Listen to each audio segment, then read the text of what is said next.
Sir வணக்கம் sir. வணக்கம் sir. எப்படி சார் இருக்கீங்க? நல்லா இருக்கேன் சார். நீங்கள் எப்படி இருக்கீங்க? நல்லா இருக்கேன் சார். தயாநிதி அழகிரி அவர் உடல்நிலை குறித்து நிறைய செய்திகள் சமூக வலைதளங்களும் செய்தித்தாள்களையும் வந்துட்டு தான் சார் இருக்குது. நேற்றைய தினம் கூட அவருடைய உடல்நிலை சரியில்லாத காரணத்தால் அப்போலோலேருந்து வேலூர் ஹாஸ்பிட்டலுக்கு மாற்றிருக்காங்க. இப்போ அவரோட உடல்நிலை எப்படி சார் இருக்குது?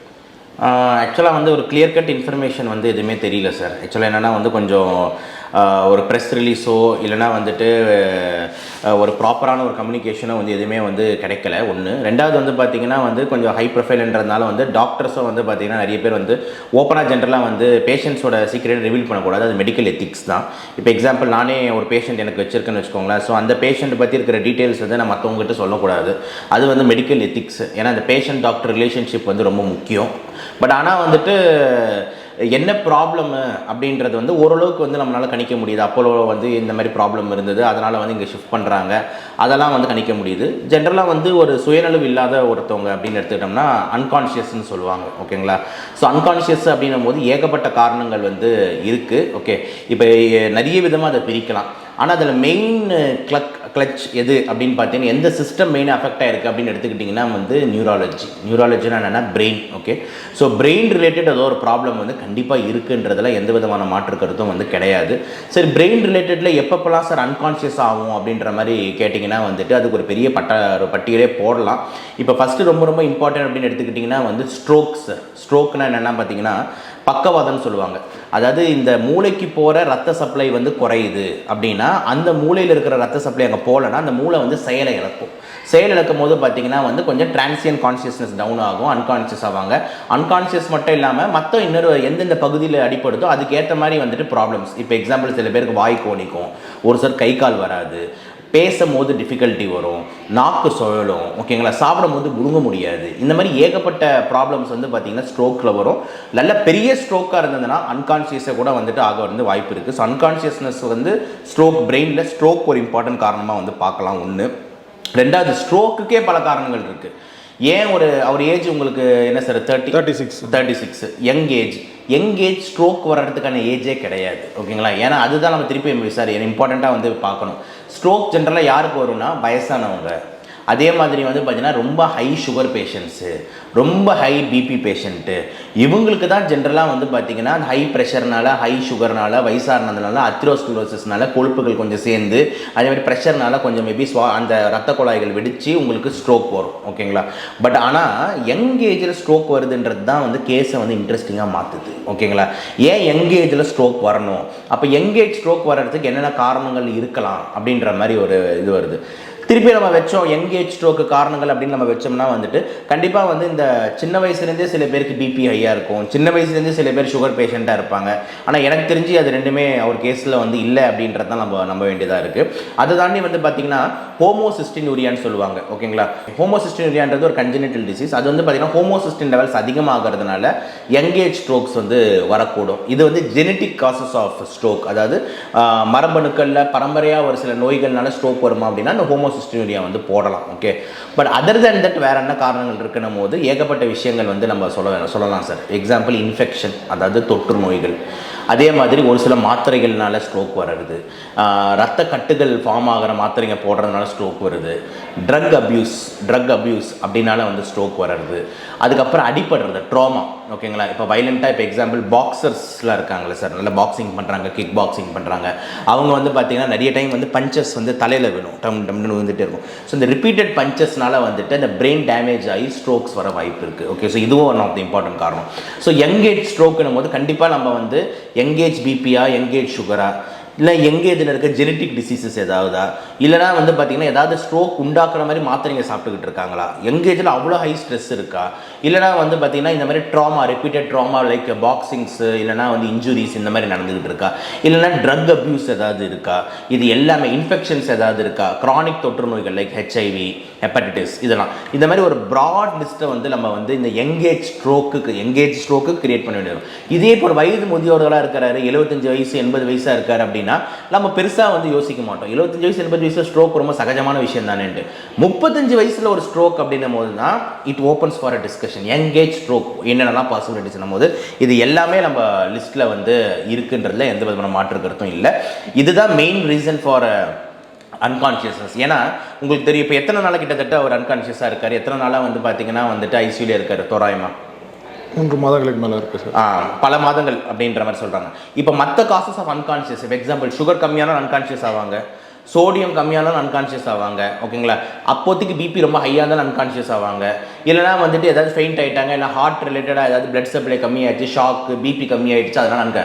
ஆனால் அது எல்லாமே அரை மணி நேரம் டு 1 மணி நேரத்தில் நம்ம அதை கரெக்ட் பண்ணாலே ஆல் கான்ஷியஸாக மாறி ஓடிடுவாங்க. இப்போ லோ சுகர் இருக்குது, ஒரு சுகரை வந்து குளுக்கோஸ் நம்ம ஏற்றுனோம்னாலே he will become conscious. Sodium கம்மியாக இருக்குது, சோடியம் கரெக்ட் பண்ணாலே ஹி வில் பிகம் கான்ஷியஸ், ஓகேங்களா. பிபி கம்மியாக இருக்குது, பிபியை ஏற்றுறதுக்கு மருந்து கொடுத்தாலே he will become conscious. So இதெல்லாமே வந்து பார்த்தீங்கன்னா டிரான்சியன்ட் கான்ஷியஸ்னஸ் லாஸ், அது பேர் சின்கோப்னு சொல்லுவாங்க. அதெல்லாமே வந்து இந்த மற்ற காரணங்கள் எல்லாமே சின்ன சின்ன காரணங்கள், ஓகேங்களா. இப்போ இத்தனை நாள் வந்து பேஷண்ட் வந்துட்டு நம்மளுக்கு வந்து ஐசியூலே இருக்காங்க, கொஞ்சம் வந்துட்டு மெமரி அந்த கான்ஷியஸ்னஸ்லாம் ஃபுல்லாக வரல அப்படின்னும் போது கண்டிப்பாக பிரெயின் லெவலில் டேமேஜ் இருக்குது. ஏன்னா மற்ற சோடியமு, சுகரு, பிபி, ஹார்ட்டு இது ரிலேட்டடான கான்ஷியஸ்னஸ் எல்லாமே டக்குன்னு சரியாகக்கூடிய ஒன்று. ஆனால் பிரெயின் லெவலில் பர்மனெண்ட்டாக அதோட டேமேஜ் இருந்தால் தான் இத்தனை நாள் அந்த கான்ஷியஸ்னஸ் கெயின் ஆகிறதுக்கு வந்து ப்ராப்ளம் ஏற்படும். அப்படி அந்த பிரெயினில் இருக்கிற ப்ராப்ளம்ஸில் பல ப்ராப்ளம்ஸில் one of the most important problem, ஏன்னா அவங்க பல செய்திகள்லையும் பார்த்தோம், அதே மாதிரி அப்போலோ சைட்லேயும் அவங்க சொன்னது வந்து ஸ்ட்ரோக் மாதிரி வந்துட்டு கொஞ்சம் இருக்குது அப்படின்ற மாதிரி ஒரு டேர்ம் யூஸ் பண்ணுறதுனால கண்டிப்பாக ஸ்ட்ரோக் வந்து most common cause of unconsciousness, அதுவும் பெரிய ஸ்ட்ரோக் அப்படின்றதுல வந்து மாற்றுக்கிறது. சார் இப்போ இவர் உடல்நிலை சரியில்லாமல் போனதுக்கு காரணம் வந்து ட்ரக்ஸ் வந்து அதிகமாக எடுத்ததுன்னு சொல்லி ஒரு ரீசன் வந்து சொல்கிறாங்க. ஆனால் அது உண்மையான்றது வந்து நமக்கு வந்து தெரியல சார். இப்போ ட்ரக்ஸ் வந்து அதிகமாக எடுத்தால் இப்போ மூளை பாதிக்கிற அளவுக்கு பாதிப்புகள் அதிகமாக ஏற்படுமா சார்? இது எந்த ட்ரக்னு பொறுத்து இருக்குது சார், ஓகேங்களா. இப்போ எக்ஸாம்பிள் வந்து காஞ்சா அப்படின்னு ஒரு உங்களுக்கு தெரியும், கெனாபிஸ் அப்படின்னு தெரியும், அது பெருசாக இந்த மாதிரி ஆக்காது சார், ஓகேங்களா. காஞ்சா வந்து ஒரு மெயின் எஃபெக்ட்ஸ் வந்து பார்த்தீங்கன்னா ரொம்ப நாள் எடுத்துக்கிட்டு இருந்தோம்னா வந்து கொஞ்சம் டிபெண்டன்ஸ் இருக்கும், கொஞ்சம் வந்து மெமரி கம்மியாகும், கொஞ்சம் அந்த டீபர்சனலைசேஷன், அதாவது நம்ம பேசணும்னா நம்ம அப்படின்ற மாதிரி வேறு மாதிரி ஒதுங்கி போவாங்க. இந்த மாதிரி தான் வந்துட்டு கொஞ்சம் மூளை லெவலில் பாதிப்புகளை சொல்கிறேன், ஓகேங்களா, இருக்கும். அதை தாண்டி இந்த காஞ்சா புகை இழுத்து லங்ஸ் பாதிப்பு அதிகமாக இருக்கும், வீசிங் பேஷண்ட்டாக மாறுவாங்க, நியூமோதராக்ஸ் பேஷண்ட்டாக மாறுவாங்க, சிஓபிடி பேஷண்ட்டாக மாறுவாங்க. ஸோ இதெல்லாம் தான் காஞ்சாவோட எஃபெக்ட்ஸ் மெயினாக இருக்குமே தவிர இந்த பிரெயின் லெவலில் ஸ்ட்ரோக் உண்டாக்குற அளவுக்கு வந்து காஞ்சா ஜென்ரலாக வந்து கேசஸ் அந்த மாதிரி ரிப்போர்ட் ஆகாது. சரி, வேறு என்ன ட்ரக் அப்போ அந்த மாதிரி வந்துட்டு கேசஸ் ரிப்போர்ட் ஆகும்னா வந்து ட்ரக் ரிலேட்டடாக நீங்கள் கேட்டதுன்னா ட்ரக் ரிலேட்டடாக பார்த்தீங்கன்னா வந்துட்டு முக்கியமான ட்ரக் வந்து கொக்கைன் சார், ஓகேங்களா. கொக்கைனு, அதே மாதிரி ஹெராயின், அது எஸ்பெஷலி வந்து கொக்கைன் குரூப். கொக்கைன் வந்து பார்த்தீங்கன்னா இட்ஸ் அ பவர்ஃபுல் வேசோ கன்ஸ்ட்ரிக்டர். இதுதான் வந்துட்டு ஃபார்மகாலஜியில் வந்து முதல்லைனே போட்டிருப்பான், ஓகேங்களா. கொக்கைன் அந்த காலத்துலலாம் பயன்படுத்துனது எதுக்காக தெரியுங்களா, கண்டுபிடிச்சது எதுக்காகன்னு பார்த்தீங்கன்னா மருத்து போகிறதுக்காக, ஓகேங்களா. எந்த இடத்துல நீங்கள் கொக்கைன் போட்டிங்களோ அந்த இடத்துல வந்துட்டு அந்த ரத்த குழாய்கள் நல்லா சுருங்கிக்கும். நல்லா சுருங்கிக்கிறதுனால இங்கே பிளட் சப்ளையே இருக்காது. அப்போ பிளட் சப்ளை இல்லை, அந்த இடம் மருத்து போயிடும். அதனால் கொக்கைன் தான் ஃபஸ்ட்டு கண்டுபிடிச்ச அனஸ்தட்டிக் மருந்தே கொக்கைன், ஓகேங்களா. ஆனால் அந்த கொக்கைன் வந்து அப்யூஸாக மாற ஆரம்பிச்சுது. அப்யூஸ்னால் என்னென்னா அதை தவறான முறையில் வந்துட்டு யூஸ் பண்ண ஆரம்பித்தாங்க, ஓகேங்களா. ஸோ அந்த கொக்கைனோட முக்கியமான ப்ராப்பர்ட்டி வந்து பார்த்தீங்கன்னா it's a powerful vasoconstrictor, okay. So அந்த கொக்கைன் வந்து பார்த்தீங்கன்னா கொஞ்சம் கம்மி டோஸில் ஸ்கின்ல போட்டால் நல்ல அனஸ்தட்டிக். ஆனால் அதே கொக்கைனை வேறு விதத்தில் வந்து எடுக்க ஆரம்பிச்சிருக்காங்க. இப்போ எக்ஸாம்பிள் ரொம்ப காமன்லி பார்த்தீங்கன்னா இப்போ இப்படி கை எப்படி வச்சுன்னு பார்த்தீங்கன்னா இந்த இடத்துல உங்களுக்கு ஒரு ட்ரையாங்கிள் மாதிரி தெரியும், ஓகேங்களா. இந்த ட்ரையாங்கிள் மாதிரி தெரியும். இந்த ட்ரையாங்கிள் பேர் தான் என்னென்னா அனாட்டமிக்கல் ஸ்னஃப் பாக்ஸ்ன்னு சொல்லுவாங்க, ஓகேங்களா. ஸ்னஃப்னா என்னென்னா இழுக்கிறதுக்கு. ஸோ அந்த இழுக்கிறதுக்காகவே ஒரு பாக்ஸ் கடவுள் கிரியேட் பண்ணியிருக்காருன்ட்டு அனாட்டமிஸ்ட் இது சொல்கிறாங்க. ஸோ அதில் வந்து பார்த்திங்கன்னா அந்த பவுடர்ஸை வந்து பார்த்திங்கன்னா இங்கே இந்த கரெக்டாக அந்த ஸ்னஃப் பாக்ஸில் வச்சுட்டு இழுக்கிறாங்க அப்படின்ட்டு. ஸ்னார்ட்லிங், இது பேர் தான் ஸ்னார்ட்லிங். ஸோ கொக்கைன் அதிகமாக இழுக்கிற ஃபார்ம் வந்து பார்த்திங்கன்னா ஸ்னார்ட்லிங், ஓகே. வேறு என்ன ஃபார்மில் எடுக்கிறாங்க அப்படின்னு பார்த்தீங்கன்னா வந்து இன்ஜெக்ஷனாக எடுக்கிறாங்க, ஓகே. இன்ஜெக்ஷன் வந்து கொக்கைனை மட்டும் எடுக்காமல் ஒரு குரூப் என்ன பண்ணுதுன்னா கொக்கைனோ ஹெராயினோ சேர்ந்து எடுக்கிறாங்க. கொக்கைனை ஹெராயினும் சேர்ந்து மிக்ஸ் பண்ணி இந்த வெயினில் வந்து தட்டி சக்குன்னு அடிக்கிறாங்க. இது பேர் தான் ஸ்பீட் பால்னா என்னென்னா வேகப்பந்து, ஓகேங்களா. ஷோயப் அக்தர் மாதிரி வேகப்பந்து இது பேர். இது கொக்கைனும் ஹெராயினும் சேர்ந்து வெயினில் அடித்தாலும் அது பேர் ஸ்பீட் பால். இது சர்ன்னு நேராக ஹார்ட்டுக்கு போயிடுது, உடனே எஃபெக்ட் வந்து ஆகுது. இதில் என்ன பிரச்சனைங்க வருது, நான் சொன்ன மாதிரி கொக்கைன் வந்து பயங்கரமான வேசோ கன்ஸ்ட்ரிக்டர்னு சொன்னதுனால நீங்கள் மூக்கில் எடுத்து அட்லீஸ்ட் மூக்கு லெவலில் கொஞ்சம் வேசோ கன்ஸ்ட்ரிக்ஷன் கொஞ்சம் எஃபெக்ட்ஸ் இருக்கும். பட் ஆனால் வெயினில் எடுக்கும் போது கொக்கைன் வந்து பயங்கர டேஞ்சர். என்ன டேஞ்சர் அப்படின்னா பவர்ஃபுல் வேசோ கன்ஸ்ட்ரிக்டர்ன்றதுனால ஹார்ட்டோட ரேட்டை ரொம்ப அதிகமாக்குது, ஓகேங்களா. அப்போ நிறைய பேஷண்ட்ஸ் வந்து பார்த்தீங்கன்னா ஏகப்பட்ட இடத்துல ரிப்போர்ட்ஸ் ஆகிருக்கு.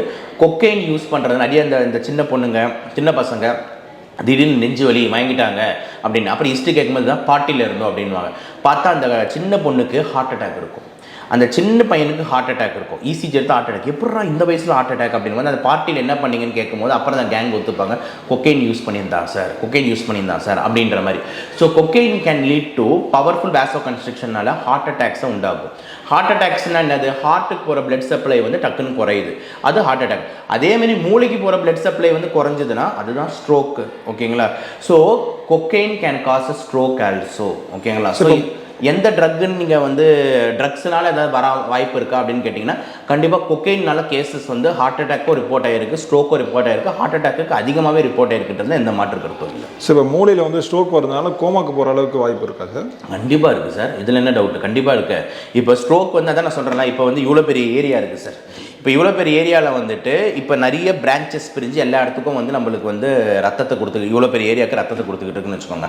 இப்போ ஏதாவது இந்த ஓரத்தில் இருக்கிற ஒரு ஏரியாவில் தான் வந்து ஸ்ட்ரோக் ஆயிருக்குன்னா அப்போ இந்த பகுதி மட்டும்தான் பாதிக்கப்படும். நான் சொல்கிறது புரியுதுங்களா? ஆனால் இப்போ மெயின் சப்ளை பண்ணுற இங்கே அடிச்சதுன்னா மொத்த பகுதியும் பாதிக்கப்படும்ல. ஸோ எந்த இடத்துல வந்து அந்த ரத்தக்கட்டு ஃபார்ம் ஆகுதுன்றது முக்கியம். அதுதான் வந்து நான் சொல்ல விரும்புகிறேன். இப்போ எக்ஸாம்பிள் வந்துட்டு இந்தியான்னு இருக்குது. ஓகேங்களா? இப்போ வந்து ஓரத்தில் வந்து தருமபுரி இல்லை ஓரத்தில் ஃபரிதாபாத் இப்படின்னு ஒன்று அடித்தோம்னா பெரிய பாதிப்பு இருக்காது. இதே வந்து அந்த தாக்குதல் வந்துட்டு டெல்லி, சென்னை, மும்பை, ஹைதராபாத், கொல்கத்தா, பெங்களூருன்ட்டு ஒரே நாளில் அந்த 5 சிட்டியை காலி பண்ணிட்டாங்கன்னா இந்தியாவே படுத்துரும். ஏன்னா இந்தியாவோட பொருளாதாரமே அதை பேஸ் பண்ணி தான் இருக்குது. சிம்பிளாக உங்களுக்கு சொல்கிறதுக்காக சொல்கிறேன். அதே மாதிரி வந்துட்டு பிரெயினோட வந்து பார்த்திங்கன்னா main carotid artery, right carotid artery, left carotid artery, அப்புறம் பின்னாடிருந்து வரக்கூடிய அந்த வெஸ்டிபுலர் ஆர்ட்ரிஸ் தான் மெயின் பிளட் சப்ளை, மெயின் பிரான்ச்லேயே ரத்தக்கட்டு வந்துடுச்சுன்னா அப்போ அதுக்கு அடுத்து வர பிரான்ச்சஸ்க்கு எதுக்குமே ரத்த போகாதுல்ல. அப்போ வந்து பேஷண்ட்டுக்கு வந்து அன்கான்ஷியஸ்னஸ் கோமா போகிறதுக்கு வாய்ப்பு அதிகமாக இருக்குது. ஸோ அதுதான் நான் சொல்கிறேன், இந்த மாதிரி வந்துட்டு எந்த இடத்துல ஃபார்ம் ஆகுதுன்றது ரொம்ப முக்கியம். அதே மாதிரி ஃபார்ம் ஆன உடனே அந்த ஸ்ட்ரோக்கோட சிம்டம்ஸ் மக்கள் எல்லாருக்கும் தெரியணும். ஏன் அப்படின்னா இதை நம்ம 100% சரியாக்க முடியும் அந்த டைம்குள்ளே போனால். ஓகேங்களா? ஸோ உங்கள் வீட்டில் ஸ்ட்ரோக்கு ஒருத்தவங்களுக்கு வருதுன்னு எப்படி கண்டுபிடிக்கணும் அப்படின்னா பேசுகிறாங்க அப்படின்னா திடீர்னு வாய் வந்து கோணிக்கும். இப்போ எப்படி இருக்கீங்க அப்படின்றது வந்து அப்படின்ற மாதிரி லைட்டாக கோணிக்க ஆரம்பிக்கும். வார்த்தைகள் வராது. ஓகேங்களா? வார்த்தைகள் வந்து எப்படி இருக்கா அப்படின்ற மாதிரி வந்து வார்த்தைகள் கொள்ளணும்.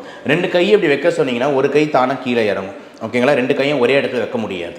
நடக்க சொன்னீங்க அப்படின்னா ஒரு சைடு வந்து சைடு வாங்கும். ஓகேங்களா? இந்த 4 அறிகுறிகள் நீங்கள் தெரிஞ்சுக்கிட்டால் போதும், வேறு எதுவுமே தேவையில்லை.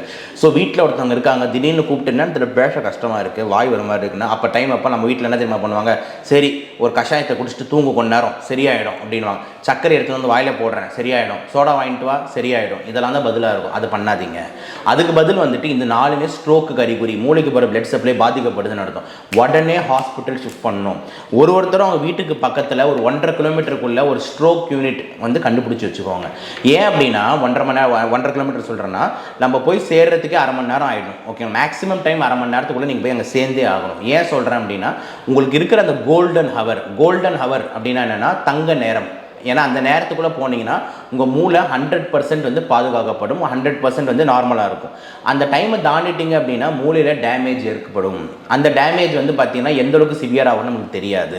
ஸோ இந்த 3 hours to 3.5 hours தான் கோல்டன் ஹவர். ஸோ இந்த கோல்டன் ஹவருக்குள்ளே நம்ம பேஷண்ட்டை ட்ரான்ஸ்ஃபர் பண்ணணும். ஸோ அப்படி ட்ரான்ஸ்ஃபர் பண்ணணும் அப்படின்னும் போது நீங்கள் என்ன பண்ணணும் அப்படின்னா இந்த சிம்டம்ஸ் வந்த உடனே பேஷண்ட்டை டக்குன்னு கூப்பிட்டு போயிட்டு அங்கே ஸ்ட்ரோக் யூனிட் போயிட்டீங்கன்னா அவங்க உடனே எம்ஆர்ஐ எடுத்து பார்த்துட்டு ரத்தக்கட்டு இந்த இடத்துல இருக்குது, அவங்க ரத்தக்கட்டை கரைக்கிறதுக்கு வழியே பண்ணுவாங்க.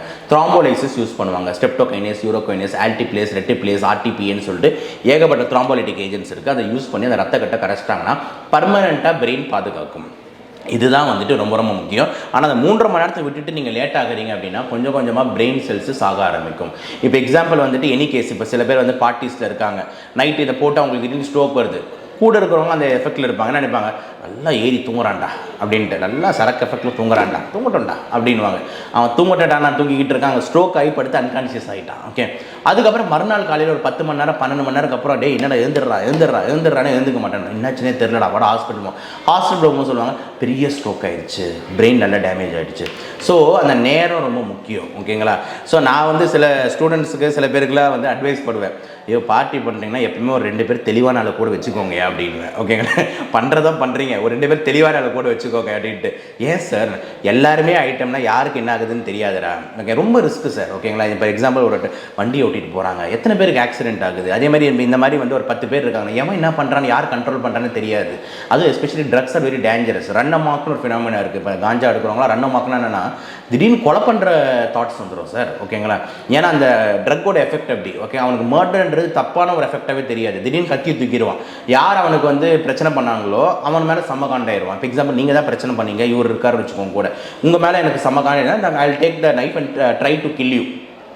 உங்களை கொலை பண்ணுறதுக்கு இவர் தடுக்கிறாருன்னா இவரையும் போட்டுட்டு உங்களை போடுவேன். புரியுதா நான் சொல்கிறது?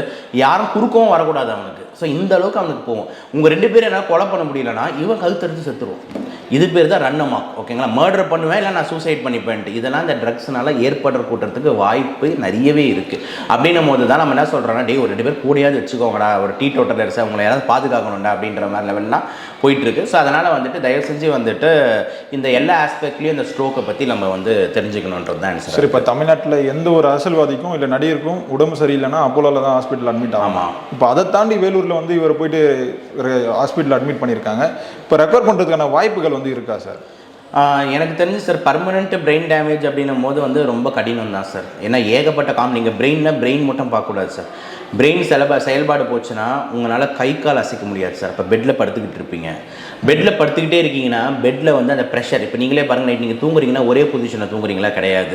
இப்படி வந்துருச்சு படுப்பீங்க, அப்படி வந்துருச்சு படுப்பீங்க. இதுதான் போஸ்டரல் ரிஃப்ளெக்ஸஸ். ஏன் ஒரே சைடில் நம்ம படுக்க மாட்டோம்னா, அப்படியே படுத்துக்கிட்டே இருந்தோம்னா ப்ரெஷர் ஆகி அந்த இடத்துல இருக்கிற ஸ்கின்னு வீரல் விட்டு புண்ணாகி சேராகி ஓட்டையை விழுந்துடும். ஓகேங்களா, இது பேர் தான் பெட் சோர் அப்படின்னு சொல்லுவாங்க. ஓகேங்களா, படுத்துனே இருக்கிறதுனால வரக்கூடிய புண்ணு, எஸ்பெஷலி இந்த பேக்கில் இருக்கிற அந்த பட்டக்ஸ் பகுதி மேலெலாம் வந்து அந்த புண்கள் ரொம்ப அதிகமாக வந்து வரும். ஓகேங்களா, ஸோ இதெல்லாம் வந்து இந்த க்ரானிக்காக அந்த அன்கான்ஷியஸாக படுத்துக்கிட்டு இருக்கவங்களுக்கு யூரினரி இன்கான்டினன்ஸ் எப்படி இருக்குன்னு தெரியாது சார். ஏன்னா யூரின் அவங்களால போக முடியாது. அப்போ யூரினரி டேக் கேரும் பண்ணிக்கணும். அதேமாதிரி மோஷன் டேக் கேர் பண்ண வேண்டியது இருக்குது. கரெக்டுங்களா? இப்போ அவங்க போய் பாத்ரூம் போய் உட்காந்து அவங்க போக முடியாது. இப்போ மோஷன் டேக் கேர் பண்ண வேண்டியது இருக்குது.